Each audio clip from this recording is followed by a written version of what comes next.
રાજકોટ ગ્રામ્ય જિલ્લાના cyber police સ્ટેશનમાં ચાલતી એક જો 1500 કરોડથી વધારાનું એ લોકો સાયબર અને જીએસટીના કૌભાંડના અકાઉન્ટ્સમાં ટ્રાન્ઝેક્શન હતા. આ તપાસ દરમિયાન 16મા આરોપીને પકડવામાં આવ્યો છે.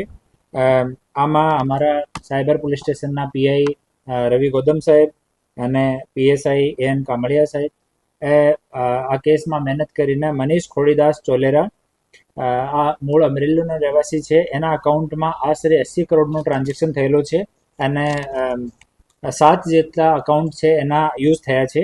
અને એની પાસે શિવ કોર્પોરેશન નામની પેઢી, હનુમંત ટ્રેડિંગ નામની પેઢી, Vraj enterprises, Sankalp traders, quality agri, Shri Vallabh traders, Radha Raman enterprises એટલી પેઢીઓએ 7 પેઢીઓએ બનાવી હતી અને એનો આ કૌભાંડમાં એ લોકો યુઝ કર્યો હતો. હાલ સુધીમાં ટોટલ 46 જેટલા બેંક એકાઉન્ટની તપાસ આમાં ચાલી રહી છે. અમે લોકો નામદાર સરકારને રિક્વેસ્ટ કરીને આમાં સીએની નિમણૂક સીઆઈડી ક્રાઇમ મારફતે થઈ છે અને હાલ અહીંયા સીએ જો છે એ આ તમામ અકાઉન્ટ્સની ચકાસણી કરી રહ્યા છીએ. આમાંથી 250 જેટલા ટ્રાન્ઝેક્શન જો છે એના અમે ફર્ધર ડિટેલ માંગ્યા છે જે બેંક તરફથી આવવામાં બાકી છે. આ 16 આરોપીઓમાંથી તમામ આરોપીઓ જે છે જ્યુડિશિયલ કસ્ટડીમાં છે. હાલ કોઈને પણ બેલ મળી નથી અને આ કેસની તપાસ હાલ ચાલુ છે. ટોટલ 1930 ઉપર 219 જેટલી આમાં ફરિયાદો થઈ છે અને ગુજરાત પૈકી 21 ફરિયાદો છે જેમાંથી 2,94,00,000 રૂપિયાનો સાયબર ફ્રોડ આમાં રજીસ્ટર્ડ છે. આપણે એપીએમસીના અકાઉન્ટ્સ મોટા ભાગના એ લોકો પેઢીઓને યુઝ કર્યો હતો. એક ગોંડલની એપીએમસીની પેઢીઓ છે, બેડી રાજકોટની એપીએમસીની પેઢીઓ છે, આંબા અમરેલી, સાબરકુંડલા અમરેલી અને લાઠી અમરેલી અહીંયાની જો પેઢી છે એનો આ પૂરા કૌભાંડમાં યુઝ થયો છે. હાલ જો આરોપી પકડાયો છે મનીષ ખોડીદાસ ચોલેરા. આ મનીષ કમાણી અને વિવેક ભાલિયા આ બંને સાથે સંપર્કમાં હતો અને પોતાના અકાઉન્ટ આ કૌભાંડ માટે મની સર્ક્યુલેટ કરવા માટે એનો ઉપયોગ થયા હતા. આમાં એક મુખ્ય આરોપી જે છે હિરેન લિંબાસિયા પહેલાંથી જેલમાં છે.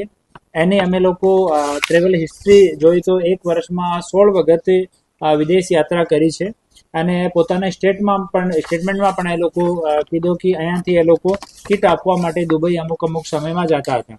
તો આની અમે ફરીથી કસ્ટડી માંગવા માટે નામદાર કોર્ટમાં રિક્વેસ્ટ કરી છે અને 1-2 આરોપી એમાં ઓર બાકી છે જેની તપાસ હાલ અમારી ટીમ કરી રહી છે અને સીએનો ફાઇનલ રિપોર્ટ આવ્યા પછી કન્ફર્મ આંકડો જો કેટલો રૂપિયાનો કૌભાંડ છે એની ખબર પડશે. પણ 1500 કરોડનો વધારાનો કન્ફર્મ ટ્રાન્ઝેક્શન આ તમામ અકાઉન્ટ્સમાં થયો છે. આ પૂરા કેસમાં રાજકોટ રેન્જના ડીઆઈજી શ્રી નિવૃત્તરાય સાહેબનો સતત માર્ગદર્શન છે અને આના માર્ગદર્શન મુજબ એની તપાસ આગળ વધી રહી છે.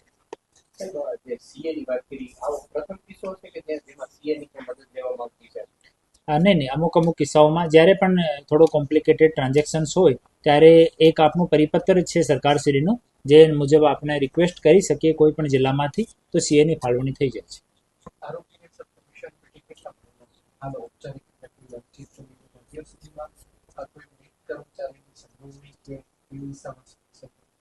આમાં આ પાર્ટિક્યુલર જો પકડાયો છે મનીષ એને 450 રૂપિયા 1 લાખ ઉપર મળતા હતા ટ્રાન્ઝેક્શન ઉપર અને બેંક કર્મચારી ની તપાસની ચકાસણી આની ભૂમિકાની ચકાસણી અમે લોકો કરી રહ્યા છીએ.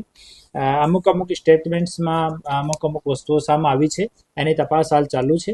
એક વખત આની તપાસ કન્ક્લુડ થઈ જાય એના પછી આપને આની ઇન્ફોર્મેશન આપવામાં આવશે. Thank you.